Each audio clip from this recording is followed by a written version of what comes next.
Today we have a very special program, and we're really pleased with this today. I just want to remind everybody, for ease, it's best to put your screen on speaker view, so you'll see the speaker, John Paul, and his slides, and then you'll be able to control your mute and unmute, but ask that you keep in mute until the end when we'll open it up for questions and comments. So today we have John Paul Thornton with us, who's a popular art teacher at the Skirball and Pierce Encore program and the AJU.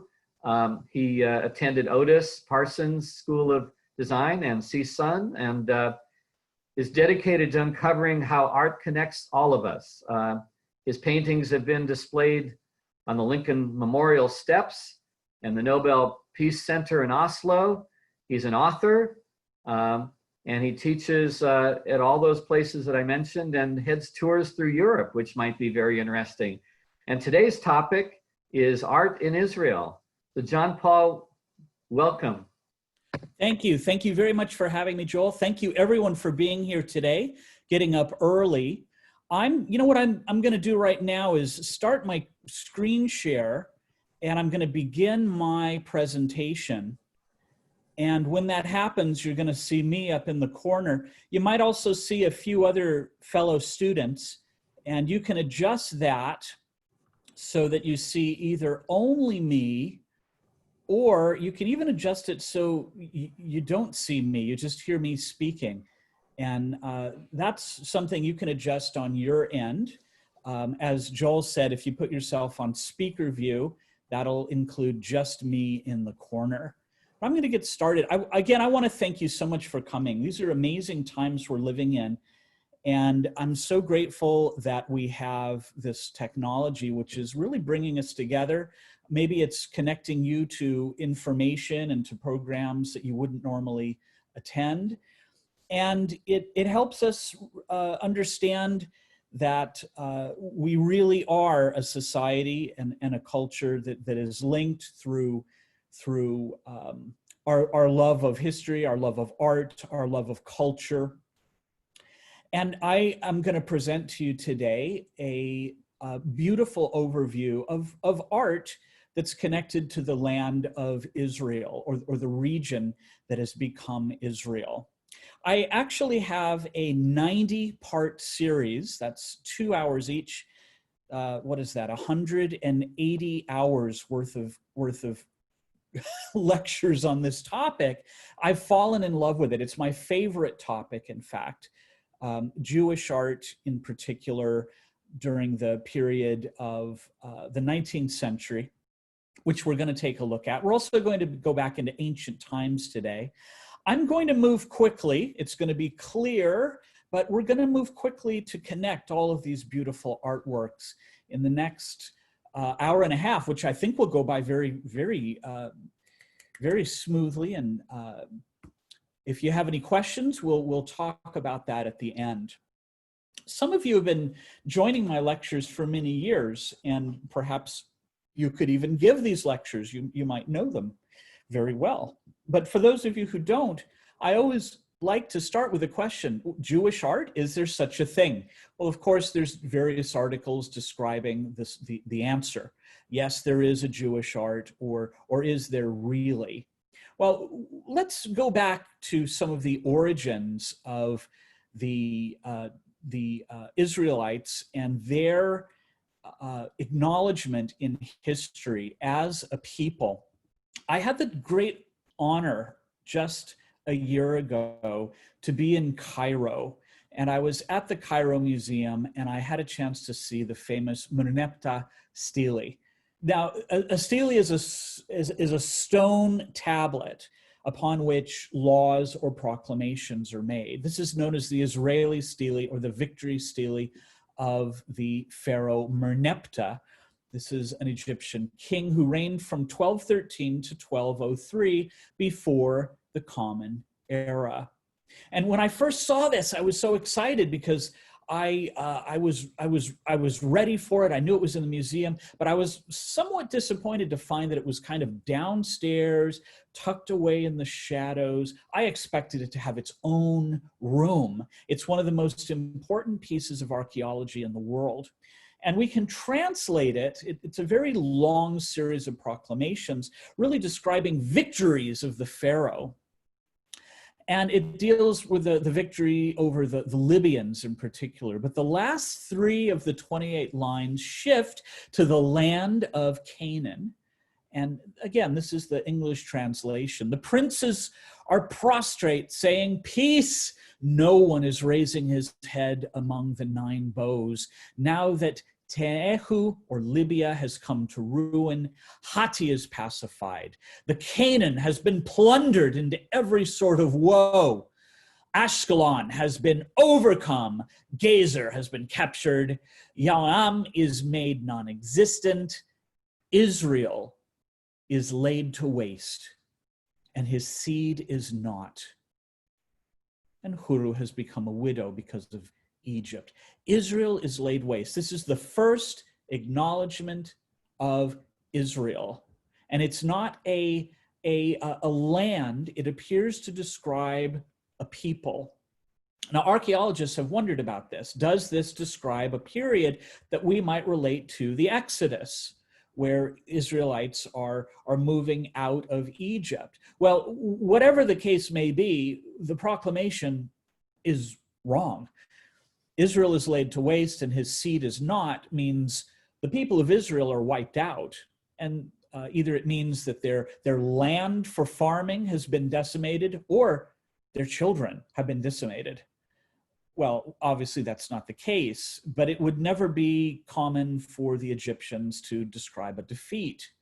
Is it possible that this does relate to the Exodus? Well, the Stele of Merneptah doesn't prove or disprove that there was an exodus of slaves from Egypt.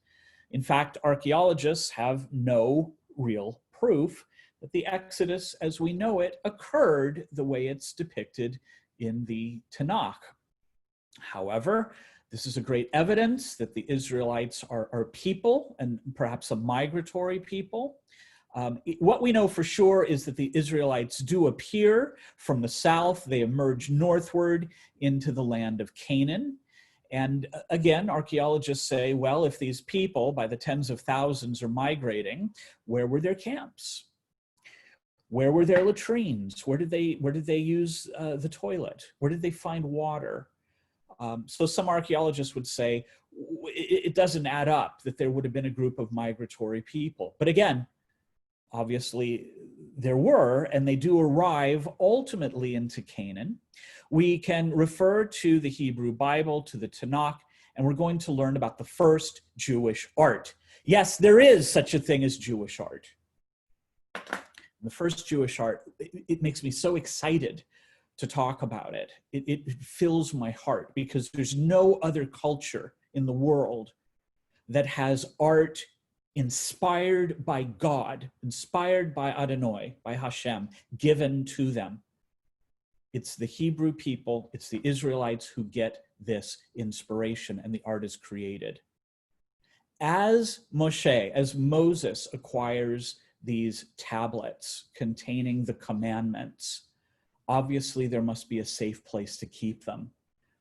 And that safe place will be the tabernacle, the Mishkan, the residence or the dwelling place of Adonai. This is a portable shelter created to house the Ark of the Covenant, which will, of course, house those commandments. I love this. I love that it is portable. It's mobile because the Israelites are mobile at this point. I love that it is going to be dictated by design by Hashem, by Adonai. So the first artist, we could say, the first Jewish artist is Betzalel. Betzalel is the artist who made the Ark of the Covenant. He's the son of Uri, he's the grandson of Hur. This is from Exodus. And he is from a lineage of importance, and he will be told how to construct the Ark. Now, according to the Tanakh, Adonai will give this information to Moses, and Moses gives this information to Bezalel. The ark is made of acacia, or some kind of wood. It's 1.5 cubits broad and high, 2 cubits long. A cubit is about the length from your elbow to your fingertips. The ark is clad entirely with the purest gold. Remember that the Israelites were given gold from Pharaoh as a parting gift of sorts. The upper surface is called the mercy seat, which is surrounded with a rim of gold. And we don't know exactly what the ark looked like, but we have an idea. It contains 2 cherubim. The cherubim are facing each other. Their wings come together and touch. And it's between these wings and in this empty spot that is the mercy seat. This is where this sort of pillar of fire or light will emerge whenever Adonai is present. And it's small, and people can carry it on their shoulders. It's very practical. And this is an artist's model of perhaps how it would have looked.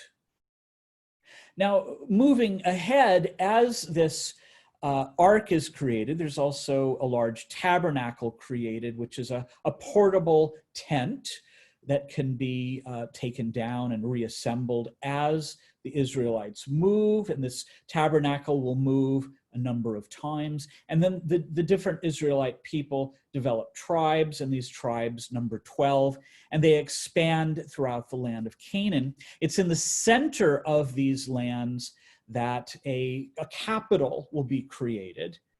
This is a map describing the United Kingdom of Israel around the time of Saul and David. And we're talking right now around the year 1000 before the Common Era, more or less. I think I'm going to have to get out of my lecture.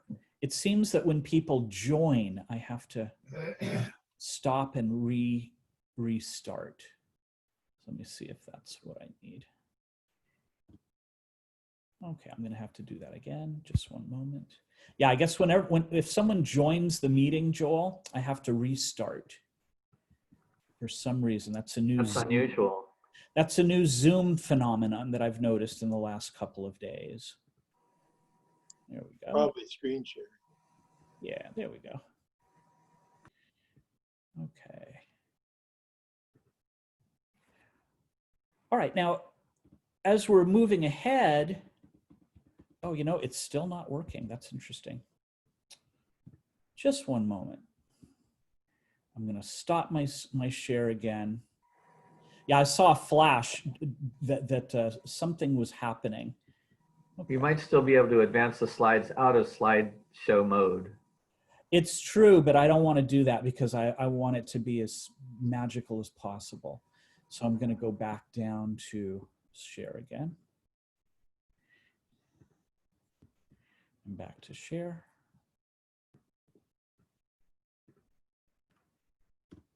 There we go. So this capital, of course, is going to become Jerusalem. It's the city of David.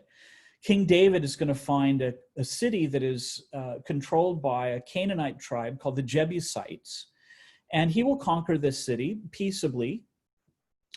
And he will bring this tabernacle with the Ark of the Covenant to this newly conquered city from the house of Obed-Edom. And the city of David is ultimately Jerusalem. Now, when we go to Jerusalem today, we're going to be looking at a different part of the city. The original Jebusite city is a rocky spur, a little outcrop to the south of the major city. You can see the location of the Dome of the Rock, the location of the Mount of Olives in this map, and the Kidron Valley, which also would have contained the Gihon Spring. You need that spring for water. That's why the city existed here to begin with.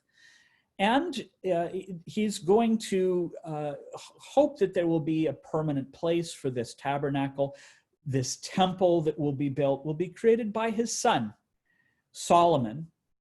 And it's during this period, the first temple period, that there is an amount of peace, and Solomon the Wise will rule over the region.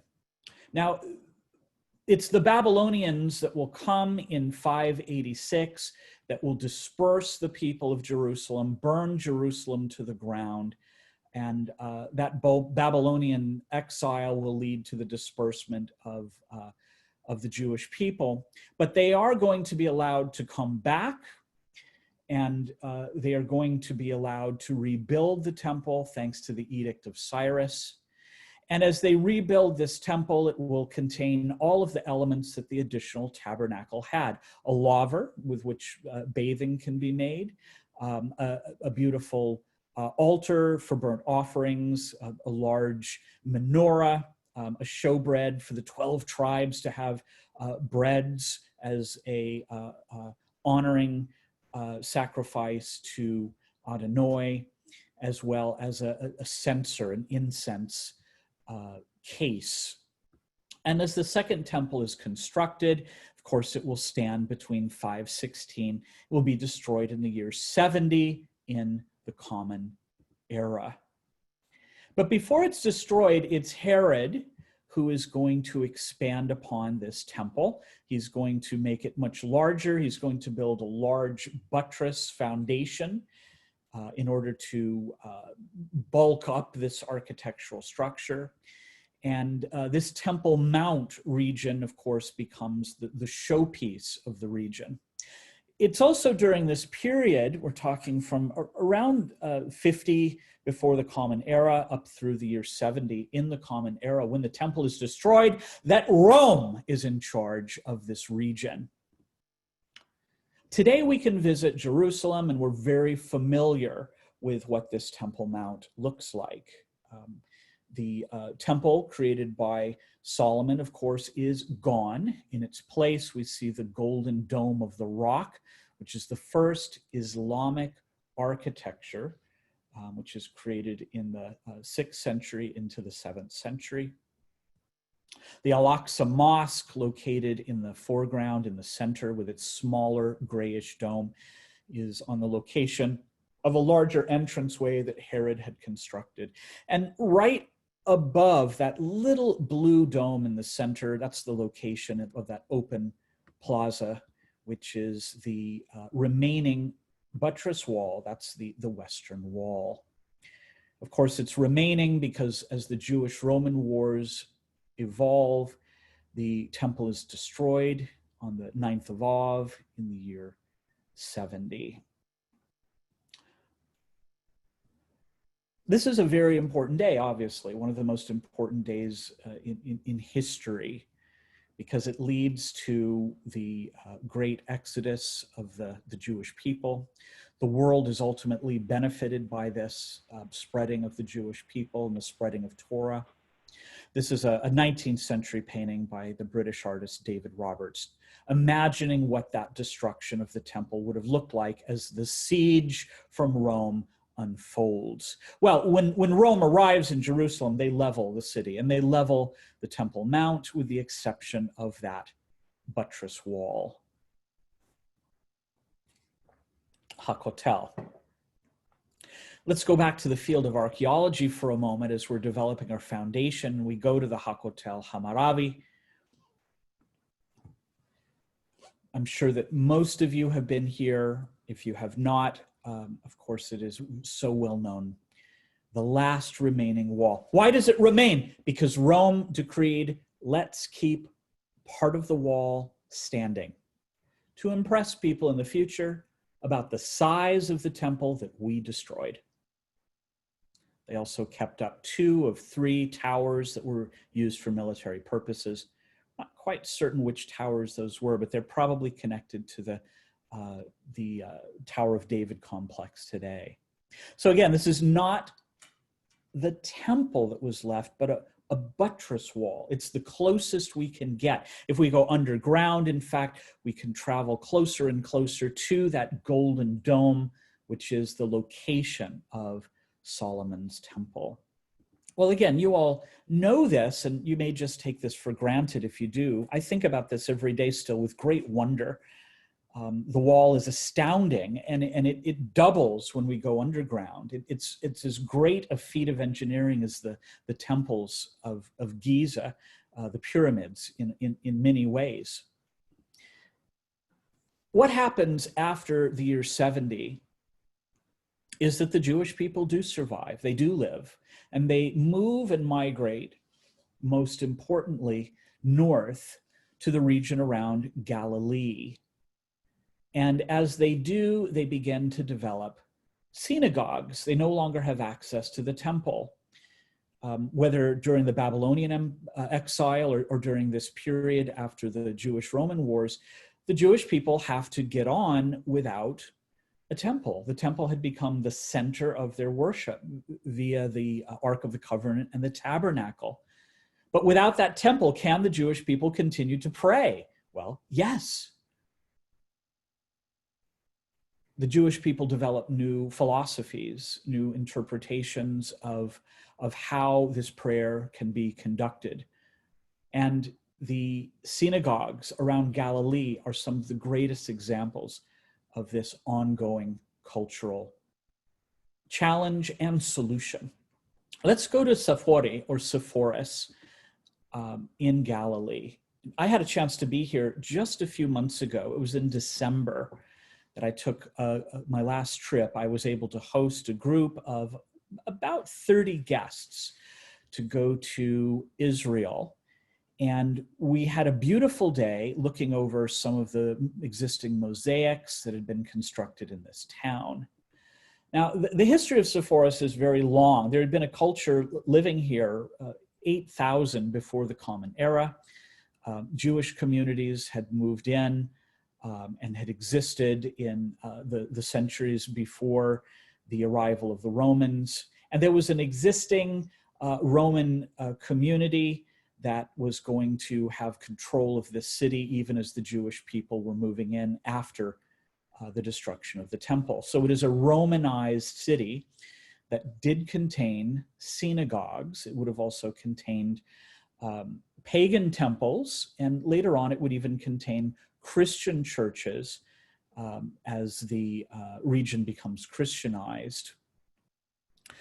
This is one of the old Roman roads. It would have been a bustling city. We can still see the marks in the road where chariots would have moved, deeply worn into the roads, these beautiful ruts. If we enter into the old synagogue in Sepphoris, which is going to translate as the high place or a place where birds sing, we can look down onto the floor of this synagogue. Now, if you've been there in the past, you won't recognize this because this roof and this structure is new, just constructed within the last couple of years. Has a beautiful video display, which really brings the site to life. Until then, just a couple of years ago, this was open to the sky. And of course, it was being damaged regularly. Let's take a look at this shape. This is a basilica-influenced archaeological structure. Basilicas were used by ancient Rome as meeting places. And as the Jewish people began to create their own synagogues, they naturally turned towards the Roman way of building. They used that long basilica style of architecture. Now, this synagogue was just discovered very recently, 1993, as the national park is being unearthed. We know it was used between the 5th through the 7th centuries.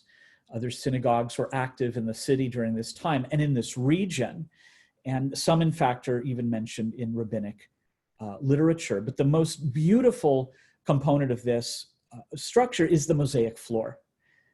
This gives us a lot of understanding about how the Jewish people were dealing with art. Remember that first question, is there Jewish art? And let's take a look at some of these images. The second commandment clearly stated, thou shalt not create a graven image, or there is no God but God. This was interpreted by rabbis as there should be no art making, especially sculpture, and there should not be images of existing life forms, anything with a soul at one point was the interpretation. By the way, Islam would follow suit and would use the same philosophy in their artworks. Nothing depicting a soul was allowed. But yet, here we see images of people and images of animals. We see a wreath flanked by lions representing the lions of Judea. These are made of mosaic on the floor. We see menorah and Jewish symbols. We see a depiction of the tabernacle, of a shofar, and of pomegranates, very commonly associated with Judaism. We see an image of Aaron and the tabernacle, partially damaged. The showbread and basket of fruits, describing, again, elements from the tabernacle and abundance. And then that rounded area shows us Helios, which is a Roman sun god, and the zodiac. Further down, we see the binding of Isaac and the angel's vision to Abram and to Sarah. This would be as we would enter into this basilica. Now, according to what we can tell from the observations here, certainly it's a synagogue. The reason we know it's a synagogue is because of the depiction of the menorah. There's no other image that will make us certain that it's a synagogue. The six-pointed star, the Mogam David, that will not tell us it's a synagogue because that image was used by the Romans in their pagan temples, was used by other cultures as well. But the menorah will always show us that we're looking at a synagogue, and you can also see the shofar in this artist's rendering. The images are illustrated along with Greek descriptions as well as a kind of Hebrew. The people at this time would have spoke Aramaic, but Greek was a common language that was used throughout all the trade routes and within the region. And then, of course, the depiction of these scenes clearly designated as a synagogue. Here's how these images appear today. And they have been gently restored. There are places where you can see there's a bit of restoration. There's places where you can see that the images are a little lighter, faded. That's a restoration that has been carefully designated as such. We can also see when we look at these images that there are no marks made that would be caused by benches or furniture. That tells us that these floors would have probably been covered by carpets or tapestries during prayer. Maybe those carpets and tapestries would be lifted up for various high holidays, and people would observe them from the galleries or from the sidelines that would have been covered by colonnades.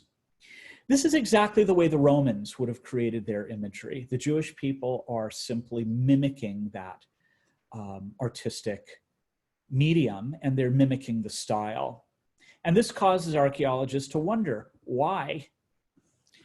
The best answer is simply that the Jewish people during this period wanted to fit in. They wanted to adapt. And it's this adaptability, of course, that leads to the Jewish people surviving around the regions of the world, to adapt to a culture that might be more dominant or even aggressive to them. The inclusion of Helios, this pagan god, is also very fascinating.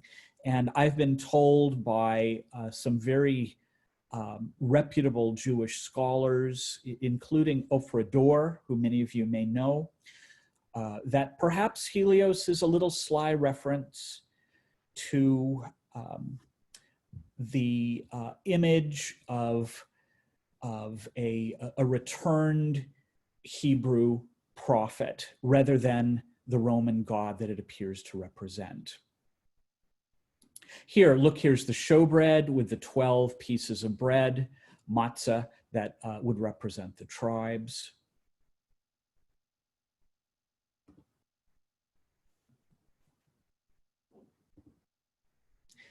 Examples of horns or shofars. And then here again is that beautiful example of Helios. Well, Would this be a nod to Rome? We see the four seasons on either of these corners. We see images that certainly do not relate to the second commandment being followed. Could it be a returning Isaiah on a chariot? And in this way, would the Jewish people be nodding a bit to their own culture as well as following the local traditions? We see this same kind of motif in synagogues all around the region, repeated over and over. Some communities had more money in order to produce mosaics that were of nicer quality. It seems that this synagogue here had a pretty decent amount of money. And the images and artworks here are relatively intact and very beautiful. Well, as I said, up until a couple of years ago, these images were open to the sun, and it does seem to be a period where the synagogues of the region are ignoring the strict adherence of that second commandment and instead allowing themselves to do as the Romans do in this part of the world. Beyond the synagogue in Sepphoris, of course, I wanted to include one of the most famous images. She's referred to as the Mona Lisa of Israel. This is the floor of a Roman home, a very wealthy Roman home. Just it's a 2-minute walk from the synagogue itself. Not very far, maybe 3 minutes if you drag your feet. It does remind us that this mosaic technique was prevalent all throughout the region in the homes of the pagan Romans, as well as the homes of the Christian Romans, the Christianized Romans, and of course in the synagogues. Historically, we're looking at hundreds of years of mosaics that have been uncovered in Sepphoris. You can't get much more beautiful mosaics than you see in Sepphoris. Well, I want to move forward, take a big leap, and I want to move into the 19th century. And this is when we really start to understand the power of Judaism to adapt. The 19th century is impacted by Napoleon Bonaparte. You never know when a whirlwind of destruction is also going to bring an opening for growth. Napoleon enters into Europe, and he enters into the ghettos in Italy, and he frees the Jewish people from the ghettos. He says, there's no more Jews, there's no more Christians. We're all French people now. Napoleon demands that the gates of the ghettos of Venice be broken open so that the Jewish people can intermingle with the Christians. This is the era of Haskalah, the Enlightenment. It's my favorite period when I think about art history. This is one of my favorite periods in the world. This is the time where young Jewish people say, great, I can open up a business now. I don't have to feel separate anymore. I can go to a Christian school. I can learn how to paint. This is the era when the Jewish artists first begin to appear. And I do want to turn to one of my favorite artists who is Polish, Morrissey Gottlieb. And I turn to him with great enthusiasm because his masterpiece painting is in the Museum of Art in Tel Aviv. Morrissey Gottlieb is born in 1856. He's going to die in 1879. He is a young man. He is 23 years old when he dies. He's considered to be the Jewish Rembrandt in a way because of his use of light and his self-portraits. Of course, he was connected to the Haskalah, the philosophy of thinking. He had a chance to study with instructors who goaded him on. Paint your own culture. Paint the Jewish history. This is your opportunity. There's a self-portrait as King David. You can see there's a solemn quality to Morrissey's work. But his masterpiece in the Museum of Art in Tel Aviv is Jews praying in the synagogue on Yom Kippur. Have you seen this in person? As I go through the world, I've had a chance gratefully to travel and see some of the most important museums on earth, seen thousands, hundreds of thousands of pieces of art. Time and time again, I feel that this is my favorite painting that I have ever seen. Morrissey Gottlieb creates an image of beautiful autobiography, something that most Jewish artists could never have engaged in because painting was not allowed during the long history of the Jewish culture. But in the Haskalah, it is allowed. This painting is made just a couple of years after the Impressionists had their first exhibition. At the time when Monet, Degas, Mary Cassatt are exhibiting their work in Paris, Morrissey Gottlieb paints this image. It's a number of self-portraits. It's very autobiographical. The rabbi in the center, holding the Torah, is said to be an uncle. Morrissey Gottlieb was asked, how could you paint so many people? It goes against the second commandment. How could you do this? And he said, I had a dream. I had a vision where all of the people of my family came to me. All of my relatives, all of my ancestors came to me. And they asked me to paint them. Even saying such a thing was considered a kind of heresy, a kind of blasphemy. But Morrissey Gottlieb paints his uncles, his grandparents, and he also paints himself. Look at the young man leaning with his hand against his head very thoughtfully on this very important Day of Atonement. That is the artist. That is a self-portrait. He also depicts himself as a little boy in the lower left-hand corner. He depicts himself again on the right side of the painting on the day of his bar mitzvah. And up above in the women's gallery is the woman he loves, the woman he is engaged to marry. Her name is Laura, and his future mother-in-law. But we know that during the time of this painting, their betrothal dissolves. They do not marry. And all of these dreams and visions that Morrissey Gottlieb had for his future do not come true.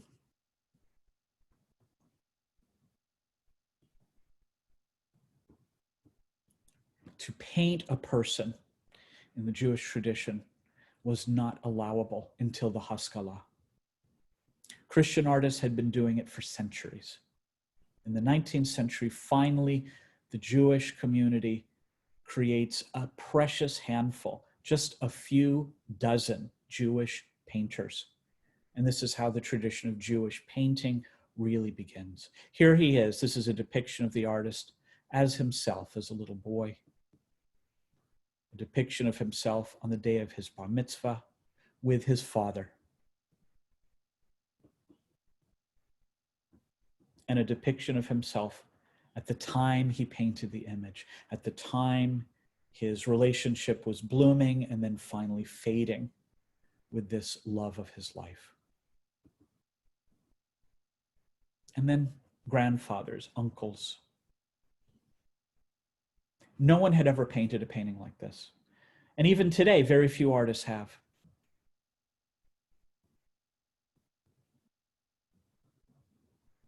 It's moving, it's mature, it's made by the hand of a 23-year-old man.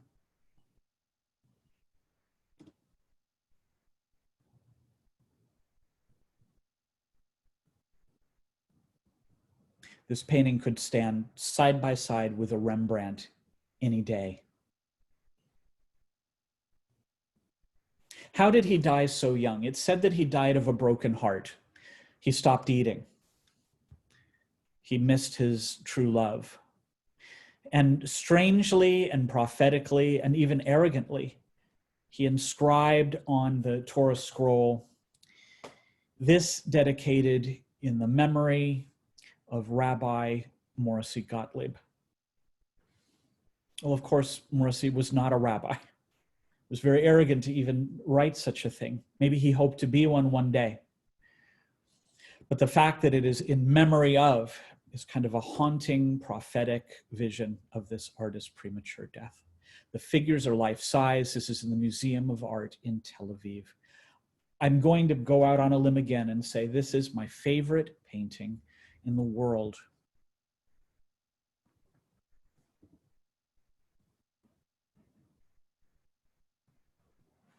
Now let's move ahead into the 19th century, into Palestine, or Palestina as it had been called by the Romans, this region of Palestine under the control of the Turkish Ottoman Empire at the end of the 19th century. Theodor Herzl launches his vision of Jewish people finding a homeland, Zionism, Zionist art in Palestine. We're going to look at Jerusalem, and we're going to look at the advancements made by the Bezalel Academy of Art, which opens in 1906. That name Bezalel, or Bezalel, of course, referring to the first Jewish artist who gets the design to create the Ark of the Covenant, which is in their logo, even today, still an existing school today. The school is begun by Boris Schatz, who is born in Lithuania. He studies in Vilnius, or Vilna, in Warsaw and in Paris. And Boris Schatz has the audacity to say, we have to open up a Jewish school of art. Of course, he is associated with Herzl, and he opens up this school in Jerusalem, which at the time was a very daunting place to live. It was filled with an older Jewish community that was not so friendly and open-armed when it came to meeting new Zionist immigrants. This is where the original school stood. You can see its location by the minaret, by the Tower of David complex. It's created in a style that was somewhat Arabic, although Boris Schatz called it the Hebrew style of architecture. Boris Schatz was a sculptor. Most of his work was based upon images of rabbis and Talmudic scholars. Again, he's completely breaking that second commandment by depicting images of living people. And as his school flourishes, he has a number of students, never too many. He's going to get money coming from the United States, among other places, to help fund the school. But it was very conservative, very much based upon an appreciation of older Jewish history. And then there's Jaffa. Now, Jaffa is when many of these immigrants would have first seen the shores of Palestine. Jaffa is a beautiful historic city, and if you've been to Tel Aviv, certainly you've seen Jaffa. It's just south of the city, and most likely you've been to Jaffa. This is the way Jaffa looked around 1900. This is the way it looked about 20 years ago. Not much has changed, except that there's a large Catholic church bell tower. It's a historic city dating back from ancient times, one of the oldest cities in the world that's still employed for its original use. It's going to be connected with the Crusades, with the Napoleonic battles, but this is where Jewish immigrants would be arriving from regions around Russia, from Europe, arriving in Jaffa. And from here, where would they go? Well, they'd have to find some place to live.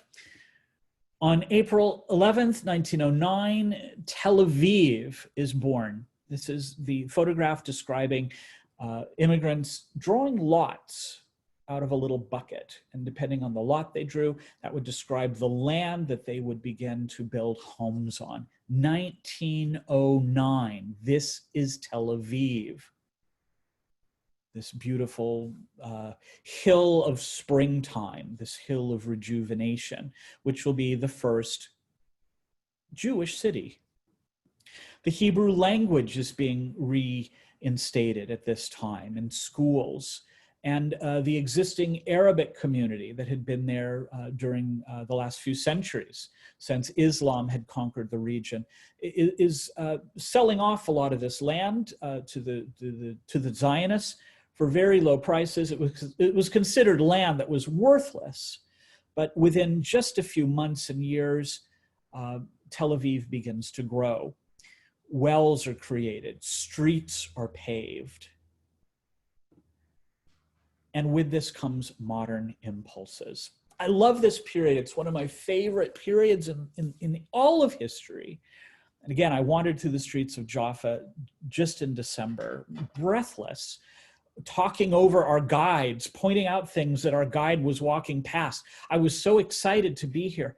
And part of my excitement comes from my understanding of what it was like to be there at the time through the paintings of Reuven Rubin. This is a Romanian-born Israeli painter, Israel's first ambassador to Romania. And Reuven Rubin is a modernist. He'll study at the Bezalel School of Art. He studies in Paris. He has a childlike sense of fantasy in his work. That's what reminds us of what it would have been like for these Zionists. Imagine leaving your home, a pretty stable home, for this dream, this wild dream of creating life anew in the Holy Land, in Palestine, on these sand dunes by the Mediterranean. There's a newness, there's a sense of possibility. Here's Reuven Rubin, Old Jaffa, 1912. If you've been to Jaffa, you recognize it right away. There's the minaret of an old mosque that we can see in the upper corner. Some of these little funky shops and restaurants and cafes that exist today are in structures that were there hundreds of years ago. Look at the sleeping camels, the sleeping goat, the boats coming in, bringing goods and immigrants. Reuven Rubin was at great odds with Boris Schatz, and he began to display his work in Jaffa and ultimately in Sfat, which is up above Galilee. This Tel Aviv scene, the art world that's slowly developing associated with modernism, was in opposition to Boris Schatz's more conservative vision of education. Look, here's Reuven Rubin's self-portrait. He's got his paintbrushes. He's holding in one hand a glass with water, so precious, and a little flower, a lily representing bloom, spring. What's behind him? Tel Aviv! Tel Aviv was just a handful of cabins and tents. 1912, the beginnings of Tel Aviv. Wow, how this city has grown. It's during this period that there's going to become rumblings of conflict between the Arabs who are living in this region. Those that were living in Palestine for centuries, not cultivating the land, are suddenly seeing these immigrants coming in, purchasing the land, and then building upon it, building roads, schools, hospitals. This unfortunately is going to lead towards more and more conflict, as we know, which will lead to the Jewish-Arab wars in the region. But I love Reuven Rubin's depiction of this childlike language to describe the art here. And again, he did study at Bezalel at one point. He even taught there. But it's his own vision, which is so beautiful. He really believed that the Arabs and the Jewish immigrants were going to fuse together to become one people under the same sun in the same holy land, dressing the same, living side by side. This is a utopian idea. Unfortunately, it does not come to fruition. But his paintings during the 20s describe the differences, but also the similarities between the Arabs and the Jews. This is a beautiful triptych, large life-size figures in the Museum of Art in Jerusalem, First Fruits. We see Arabs sleeping with their camels in the desert, playing music, tending to their flocks. A woman with slightly more pale skin exposes a breast. She symbolizes the immigrants coming in, a symbol of fruitfulness and vitality. It's as if everything is possible in this painting. The older history will be rejuvenated with this new migration. He also depicts the Arab population that was living in the region very, very frankly. And although scholars today look at it and say, oh, it's somewhat caricatured, he does his best to try and connect with the Arab communities, which still we're working often in tandem with the Jewish communities around the regions of Galilee, around Sfad, around the regions of Jaffa, although again, conflict will ultimately prevail as the direction. Reuven Rubin's most famous soft paintings are of the olive trees, which would have been all around the region, from the Mount of Olives in Jerusalem to regions around Tiberias and around Sfad, Galilee.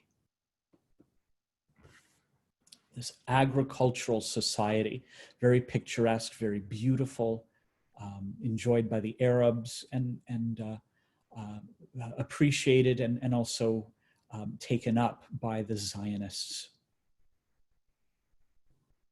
Reuven Rubin also becomes an illustrator of the Tanakh. Many of his book illustrations have a playful, again, childlike quality to them, which is very apropos to the spirit of the times.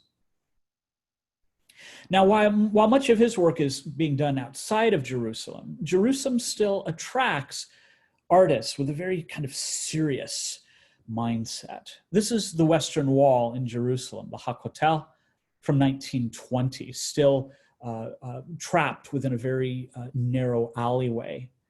And there had been an existing Jewish community here, again, for centuries, not so welcoming to American or Russian or German Ashkenazi Jews that are arriving, which is why most of the immigrants ended up moving to Tel Aviv or to Jaffa or to even Haifa or Sfad.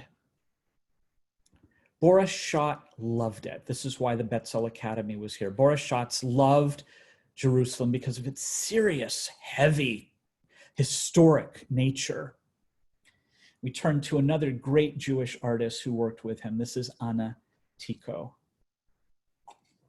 Anna Tycho, born in Brno in Moravia, which is then part of the Austro-Hungarian Empire, today the Czech Republic.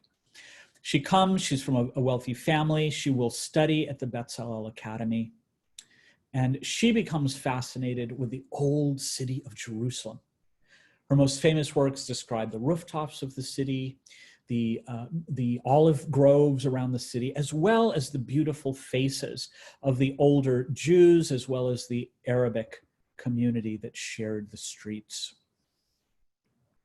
Anna Tycho, 1935. There's a very lovely Anna Tycho museum in Jerusalem with a little cafe, which I hope we all have a chance to visit in the future.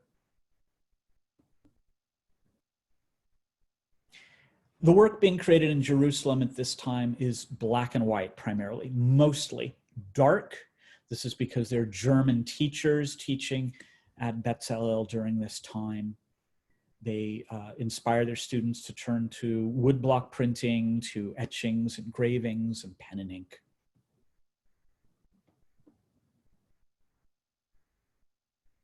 The older Jewish community, the older Arabic community, really inspire Anna Tycho with their costumes and their sense of history, which was so important to the artists emerging in this region.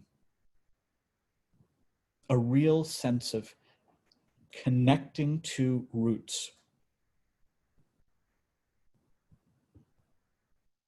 And we turn to Chagall. I think Marc Chagall is well known by most of us. He's the most well-known Jewish artist. And I have to say he's become my favorite artist. If the lovely painting by the artist of the Haskalah has a charm of primitivism, certainly Marc Chagall is captured that better than any. There's not simply one painting or artwork by Chagall I love, but rather his entire body of work makes him so impressive to me. His association with spirituality, as well as with modern languages, make him very unique and very authentic. This is one of the first paintings that is donated to the museum in Tel Aviv. This is Jew with a Torah by Marc Chagall in 1925. And as a Russian Jew, he saw results of the pogroms. He also saw the promise of communism come, and he was able to get out of Russia in time to save his own life and the life of his wife. He moves to Paris and then will travel to the Holy Land on a couple of occasions. So we see references in his work to the older Jewish shtetls, the older Jewish communities, very protective of Torah during periods of pogroms and assault. Another painting from 1933 given to the museum by Chagall is Solitude.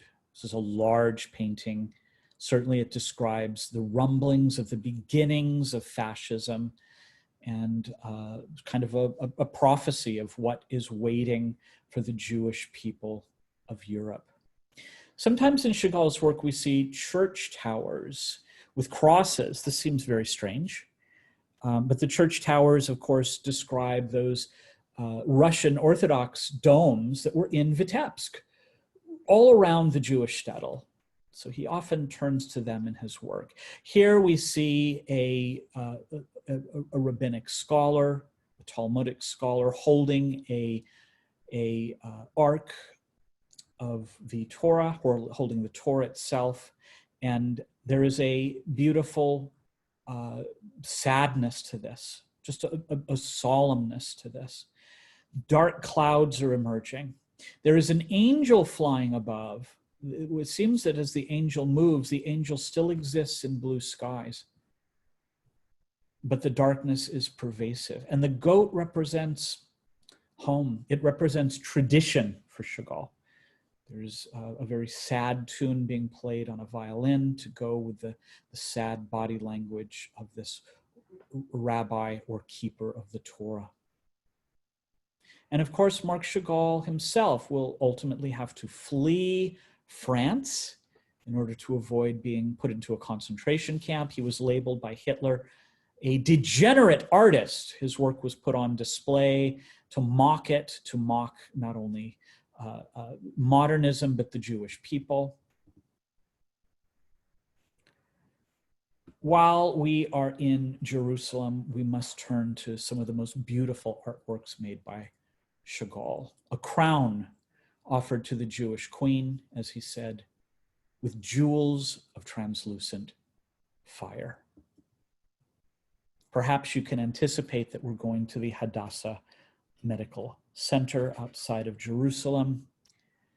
The name Hadassah, one of the names of Queen Esther, the heroine of the Purim story, now often given to Jewish girls. This is a facility that is opening up, allowing opportunities for women nurses, and even today, one of the most important established centers of medical research and advancements in the world. As the Hadassah Center is opening up in the 1960s, it is decided that there should be a synagogue, and the synagogue should contain stained glass windows. Marc Chagall is commissioned to create these windows. They're installed in 1962, and at the dedication ceremony, Chagall said, in English, this is the English translation, "A stained glass window, a transparent partition between my heart and the heart of the world. To read the Bible is to perceive a certain light, and the window has to make this obvious through its simplicity and grace. The thoughts have nested in me for many years, since the time when my feet walked on the Holy Land, when I prepared myself to create engravings of the Bible. They strengthened me, encouraged me to bring my modest gift to the Jewish people, that people that lived here thousands of years ago." And it was the inspiration for his work. The Bible is the inspiration. The Tanakh is his inspiration.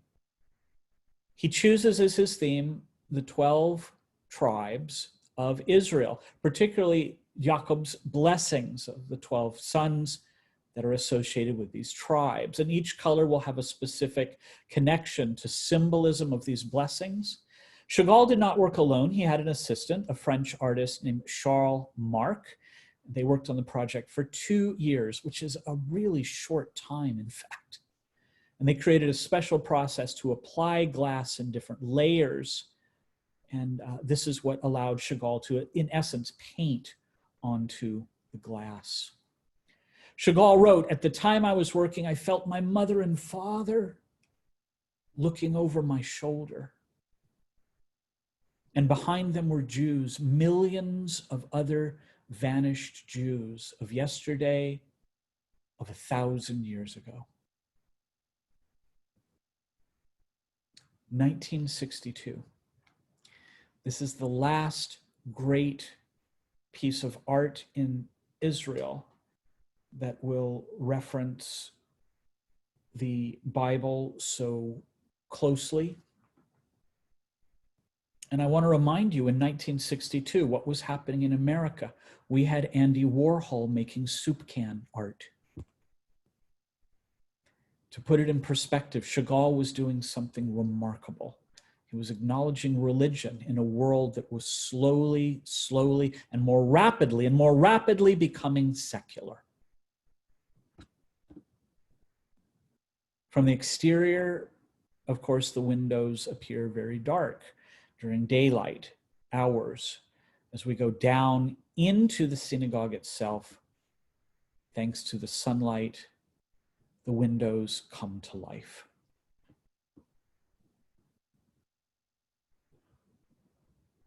How many of you have seen these with your own eyes? For me, the first time I saw them was in the year 2015, 5 years ago. And then I saw them again, as I said, last December. A greater appreciation for them now even than I did then. We had a wonderful guide who was associated with Hadassah, who gave us a lot of wonderful information about the Hadassah organization. And then we were allowed to enjoy the windows.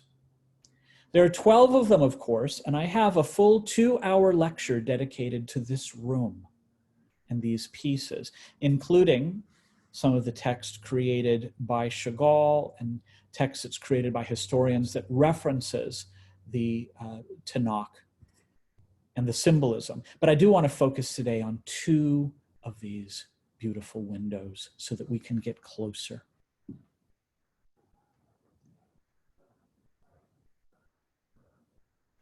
While I was there, I had to quiet myself. I was so excited. My heart was pounding. I was looking at them as an artist. But I sat for a while, quieted my mind, and I prayed. And I thought, what if I had a family member here who was being treated? Certainly I would come to the synagogue every time I could and allow the light of these windows to fill my heart.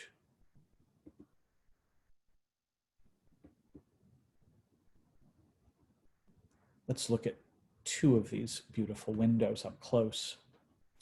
The tribe of Reuben, the firstborn of Israel, unstable as water. It's this fragment of text that describes Chagall's inspiration. And these are how these windows began, as paintings. But watch how the paintings transform into the finished window. This was challenging. Charles Marc, Chagall's assistant, and he had to come up with ways to translate these paintings into windows. They do so beautifully with different panes. And again, Chagall is able to paint onto them. He uses here references to the Hebrew text, as well as references to the sea, the water, and then of course, flying above the sea, birds, delineating the difference between the water and the air. It's a gentle image. One of the first he created and one of the most pleasing to the eye. You can see where Chagall is actually painted onto the window with dark paint, scratching the paint away, and painting more layers, which are then baked into the window over a variety of sessions in the kiln. The tribe of Zebulun shall dwell at the haven of the sea. Again, we have reference to the sea, a boat, a fish. This is Chagall's first design. It's as playful and childlike as something created by a 7-year-old, a 6-year-old. But to translate this into an 8-foot piece of stained glass is remarkable.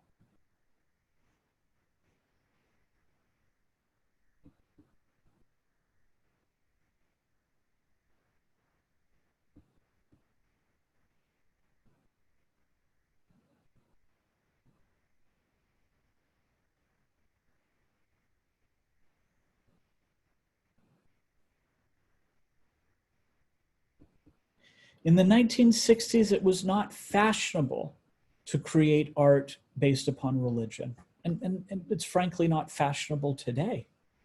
Our culture chooses a more secular road.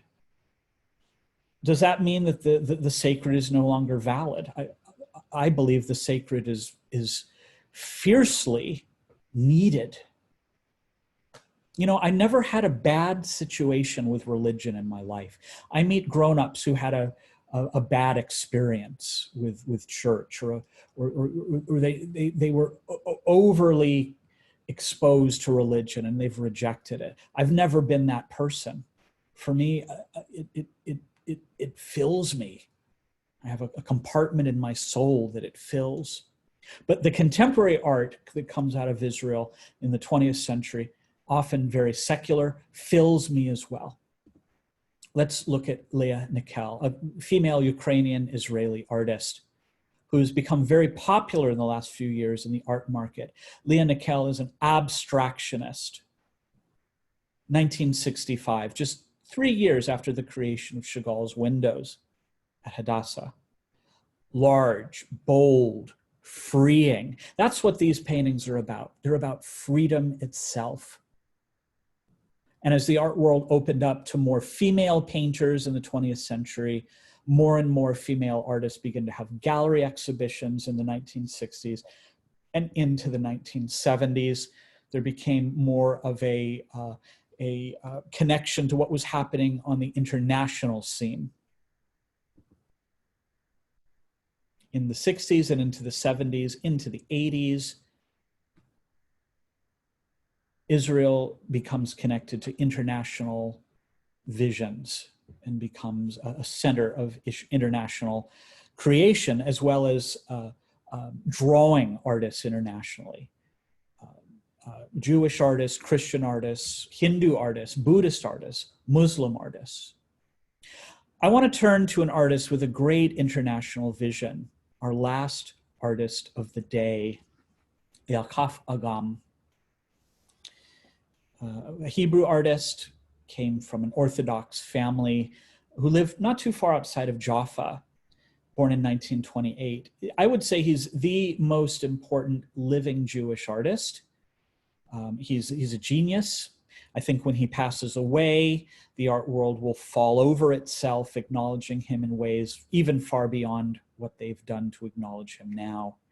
I had the great opportunity to go to the Agam Museum, which is a joy outside of Tel Aviv. This is a museum that is brand new, filled with the artist's work. Now, I'm pretty sure you know Agam. His father was a rabbi. He himself has said, I'm a rabbi in a way today. I teach Torah through my art. He doesn't deal with the first dimension,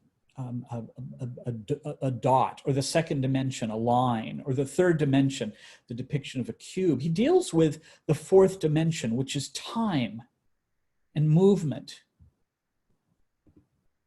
Kineticism is what we call art that is connected with movement.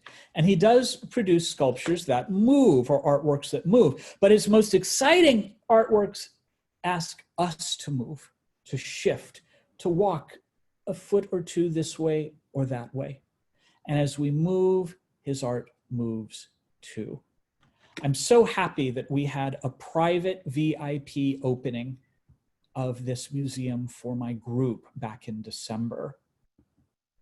And I know that often Agam has shown up to say hello, to step in and to speak about his work. Alas, he wasn't there on the day we were, but what a fantastic day it was. Agam's work appears playful at first, simple at first. Here's a piece of art. We see it from one side, and as we slowly move towards the center, different ridges expose different colors. You can go back again and see that emerge. Black and white from one side, these different ridges expose color as we walk past them, until finally the entire piece is made of color. This is another example of Agam's work, seen from the side, seen from the center, and heading towards the other side. It changes. The designs change, the colors change. Or do they? Actually, they're always there. These colors are always there. It's we who change. We change. Our location, our perspective. The colors and the designs always exist at the same time. It's we who change our point of view. Now, to me, this is profound. Certainly, we live our lives with a point of view that we hold to our hearts and our minds. We're exposed to different points of view all the time. Some are hard to take. Some are worthy of rejection. But what's shown here with Agam's work is simply that these different points of view exist at the same time. And we can either embrace them all, or perhaps even choose one point of view as the one that we adhere to. It's up to us and how open our mind would be.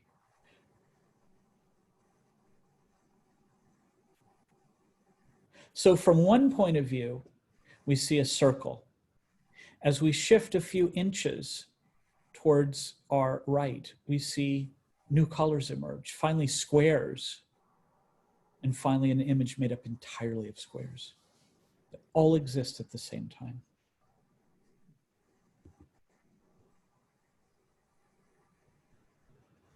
Isn't this like politics and religion? We have a political point of view. Are we right? Well, all these different points of views exist at the same time.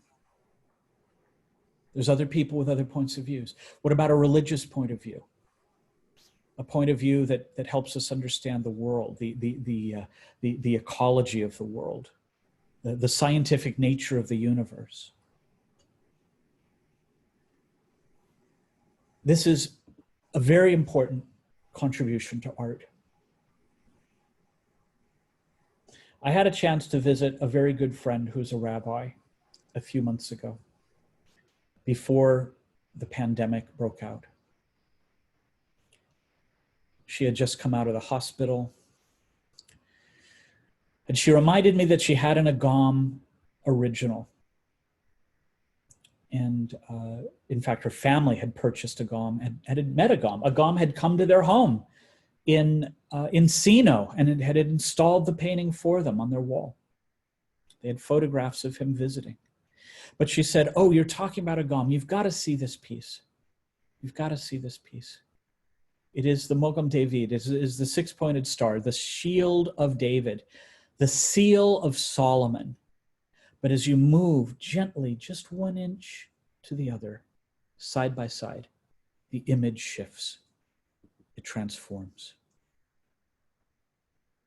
What's consistent throughout this transformation is that shield of David, that seal of Solomon. And I thought how beautiful this is. Judaism has gone through so many assaults, so many transformations, so many changes in geographies. Do you know that if you're joining us here from Southern California, you live in the second largest Jewish community on the face of the globe. New York is the first. Tel Aviv is the third. We're the second largest Jewish community on the face of the earth. How blessed we are to be where we are. How blessed non-Jews are to be friends of yours, to have you in their life, to teach them about the connection we have to Christianity, and that the connection Christianity has to Judaism is made more warm and more palpable through our relationships. If the Jewish people had remained in Jerusalem, isolated from the rest of the world, would Judaism have survived? Most scholars say likely not. It's that silver lining of the diaspora that saved Judaism and has been a gift to the world. And Agam reminds us, all these different points of view, all these different transformations cannot fully eliminate the presence of that beautiful shield of David. John Paul, I do want to leave a couple minutes for some questions that people have, so let me know when we can do that. Perfect timing, Joel, because I'm done right now. Great. Thank you. Well, this was amazing, and we're not done yet because we have a few questions. And Sure. I'll remind people that if you have a question, you can either write it in the chat room or raise your hand. And Good. I'll do my best to answer them. Okay, so Esther Myers had a question. I'm going to read it, Esther. Sorry. She says, my curiosity is piqued by the fact that you begin with the moment when the Jewish people are free, having fled slavery in Egypt. Was there no Jewish art during the enslavement? And what does this say more generally about slavery and art? That's a great question. We have no example of Jewish art until the creation of the Ark of the Covenant and the Tabernacle. And remember, that Ark of the Covenant, we don't know where it is. It's either gone or hidden, according to who you speak of. And the Tabernacle is long since gone. No, there is no example of art made by the Hebrew people, by the Israelites, until that Tabernacle is created. And then we have nothing really until the city of David is founded, and once the Temple Mount is embellished by Herod, there would have been various architectural components that relate to Judaism. But aside from these liturgical items that have been saved somehow throughout the centuries, and a handful of manuscripts or mosaics, Jewish art with a big capital A doesn't really emerge until the 19th century during the Haskell. So Sheila Lane asked, is Agam in any museum in the US or in California? Oh yeah, Agam is in all of the major collections around the world. There are examples of Agam at LACMA, certainly. There's examples of Agam at the Getty Research Institute, and certainly Skirball has example of Agam. A lot of his prints are very commonly collected, but for larger pieces of his work, most of the large pieces that I've seen are in Tel Aviv. He did at one point create beautiful architectural decorations down in Santa Monica on the sides of buildings. I do have one comment about Agam. I love him. I think he's a genius. He's one of the greatest artists who's ever lived. I loved going to his museum. It was enlightening. It was inspirational. When I was in Tel Aviv, we were walking past a beautiful Agam, which hangs in their lobby. Maybe you've seen it. It's the size of a wall. It's 20 feet across. And I said, oh, let's stop and let's talk to our group about this piece by Agam. And the guide said, oh, that's not art. And I was very offended by this because I think everything is art. Everything. And I didn't want to put this guide on the spot. So we went and looked at other things. I went back with our group and we talked about Agam. Well, I think the comment she made was out of the fact that Agam is immensely successful commercially. And maybe there's a little bit of jealousy going on there. Mm-hmm. But certainly Agam is an artist and one of the greatest.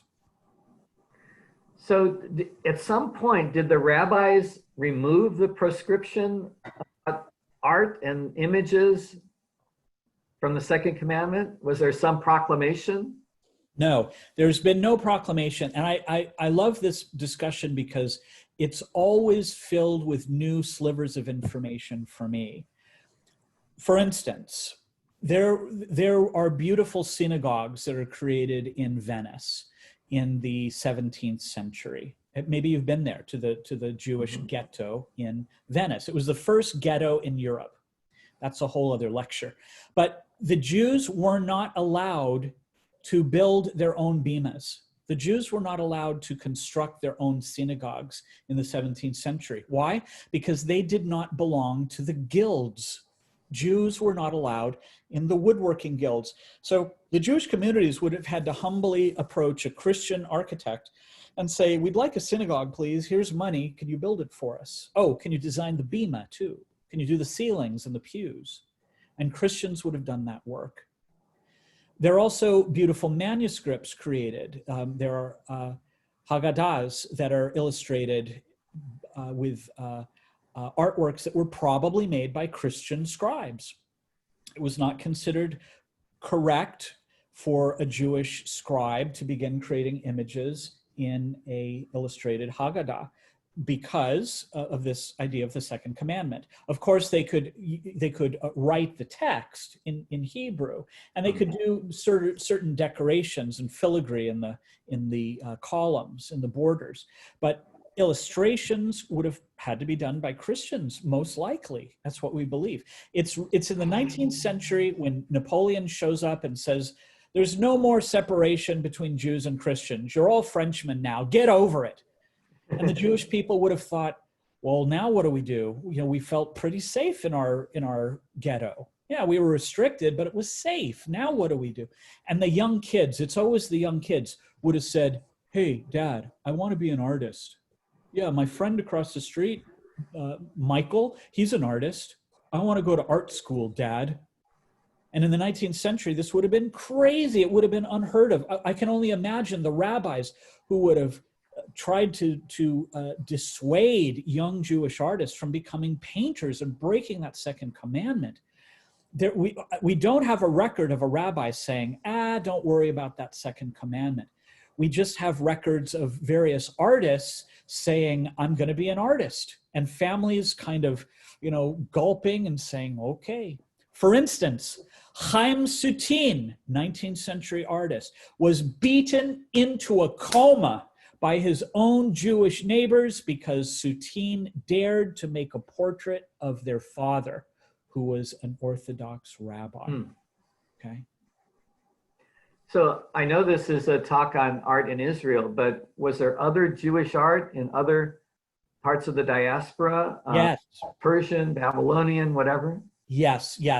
There is art associated with the Babylonian exile. There are many artworks associated with Jewish Persian cultures. Sephardic Jewish culture in Portugal and Spain has left examples of mostly, again, liturgical items, as well as foundations of synagogues that survived the destruction during the 15th and 16th century. There's examples all throughout Europe. Mostly liturgical items again. And if you get a chance to go to some of the great Jewish museums around the world, you can also go online and look at them.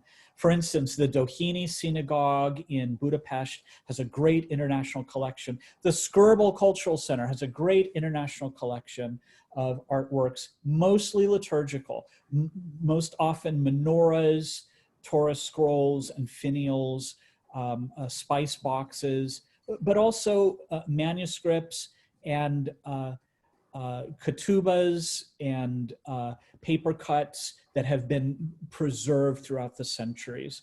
Most of them only a few hundred years old, but yeah, all over the diaspora, art had been created, mostly liturgical.